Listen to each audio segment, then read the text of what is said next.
तो सकाल सकाल आज शुक्रवार थी बापा आज जल्दी जल्दी धरिकी आसिले माछ आउ एपटे देखो माछ को धरिकी मुझे एपटे होपटे बापाकर माछ कटाकटी पूरा शेष हो सारी आउ तापर सी परिष्कार करके पूरा भल भाव में धोई देकी सफा करदे।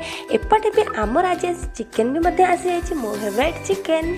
एपटे माँ आउ लेट न करी सी भी चिकेन रांधिबारे पूरा व्यस्त हो पड़ी। आज चिकेन वाओ देखंतु चिकेन नु मुझे कषा आनी खाईदेली वाओ सतरे बहुत टेस्टी थिला।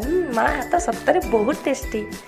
तो फाइनाली आमर लंच है रेडी भात चिकेन आउ एपटे माछ भजा भी था।